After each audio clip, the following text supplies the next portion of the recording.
I wasn't going to do this. I wasn't even sure I was going to come tonight because the experience I had was really powerful, but really, really terrifying.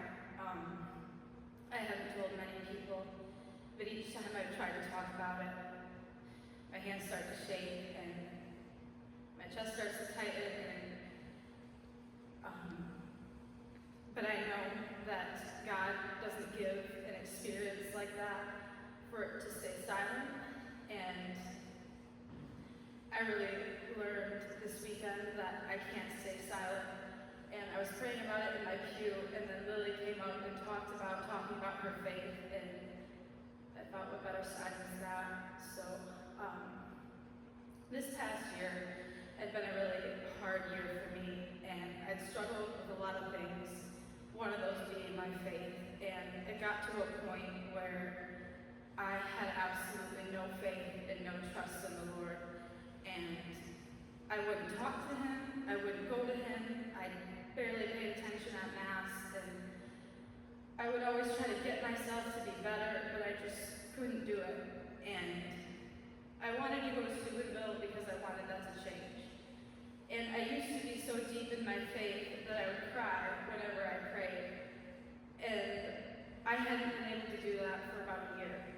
And last week, I was able to get myself there emotionally, and I was able to do that again at Steubenville. So Saturday night adoration, right before adoration began, we had a really good talk about consuming and the things that consume us, and that was the theme of the whole weekend. And it really hit me pretty hard because this entire year I had been consumed by things that I shouldn't have been consumed by, and those things ultimately destroyed my faith.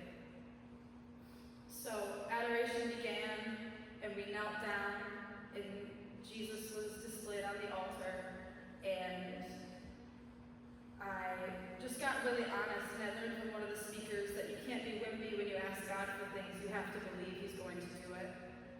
And 2 years ago at Steubenville, I was given the gift of laughter, and it was absolutely incredible. But when I returned this year, I wanted it to happen again, but I didn't have full belief that it was going to happen again. So I prayed about it, and I just said, Lord, I want to laugh, make me laugh. But I had felt such a feeling of exhaustion this past year that I felt the only rest I would find was in the Lord. So I asked God, I said, Lord, let me rest, make me rest.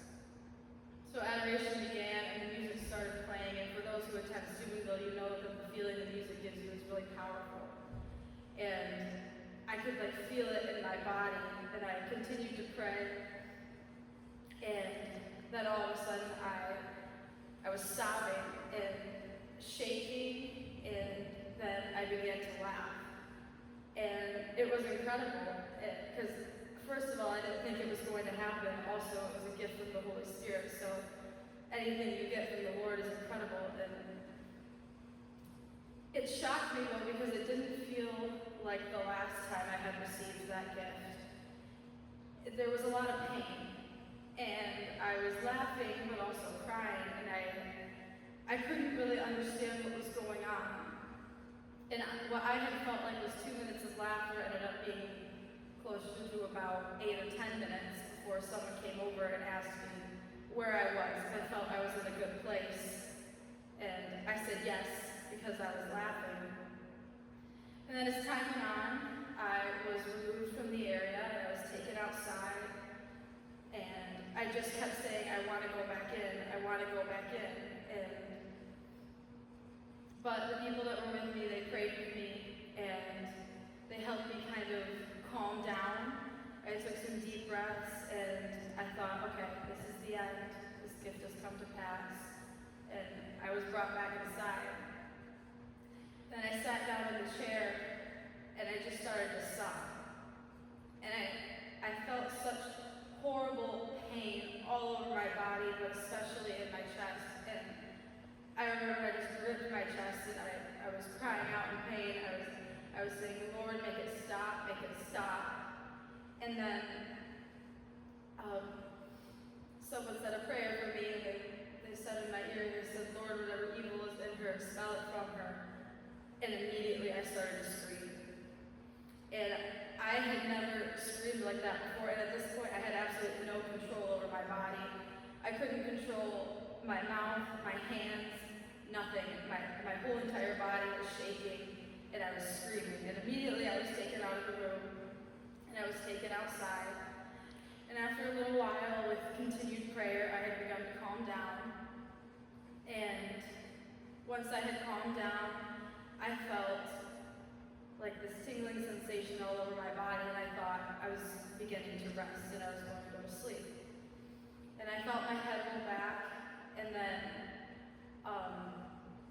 I started to feel my eyes flutter. And I was trying to stop them, but I couldn't. And then they continued to flutter, and then I started to shake really horribly. And again, the two men on both sides of me, they were both praying for me, asking me to invoke Mary's name, and I was trying to, but I felt like I couldn't speak, and I couldn't move, and I was terrified. I didn't know what was happening, and I couldn't stop anything, and eventually, I think I started to scream again during that episode, but then again, like before, I had calmed down, and I was like, okay, this is the end. This is the end, it's coming to an end. I wasn't so afraid anymore. And again, I was starting to fall asleep. But then, again, my eyes started to roll back and flutter, and I felt my body shake worse than I'd ever felt before, and an intense fear came over me. And throughout all of this, I was not able to open my eyes, but it didn't feel dark.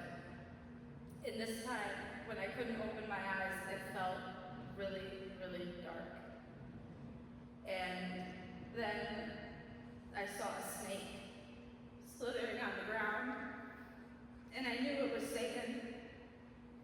And I felt this horrible fear come over me as this snake was speaking to me, but I couldn't hear words, and I couldn't understand. I could only feel it, and this horrible pain came over my entire body, and I couldn't get away from it. But then I saw a woman, and she came and she stepped on the snake. And I was saying words because I knew Mary would protect me in that moment, and I had never felt closest to Mary my entire life. I had never felt her love or her embrace, but at that moment I did. And I just kept saying, she'll defend me. The woman is afraid of the snake. She's afraid of him. He's afraid of her. I am so sorry. He's afraid of her. And I kept saying it over and over again and asking her to protect me. And then I just started to scream again, but I was screaming, she protects me, over and over again. And then I saw this vision of Jesus carrying his cross, and Mary was on one side of him, and the devil was on the other, and the devil couldn't look at Mary, and she was just staring at him, and I truly felt in that moment that there was a fight going on, and I needed to fight back against whatever evil was inside of me. And I continued to scream until finally I had calmed down for the final time. And this exhaustion that I felt, I couldn't move my body at all. I did get to a point where I was able to stand up with help, and I was brought back into the room to see the end of the adoration. But as I sat down in the chair, I couldn't move my body, I couldn't hold my head up. I was so exhausted, and I was terrified. I still am scared of what I saw and whatever that was, but I was able to come out of that because of the love of the Lord and because of the love of Mary. And I had spent an entire year not trusting either of them, an entire life not trusting Mary. But in that moment, I knew that I could trust them. And it shouldn't have taken a moment like that to be proven. I should have known it because there's been proof all of my life that I could trust them. But in that moment, they showed their love to me in a way I had never felt before. And I feel that this fear that I feel each time I have to talk about it, or I should say I get to talk about it because it was a gift, and I should treat it as such. But the fear that I feel is Satan not wanting to share the story. because this is truly a big thing, and God will do it for anyone at any time.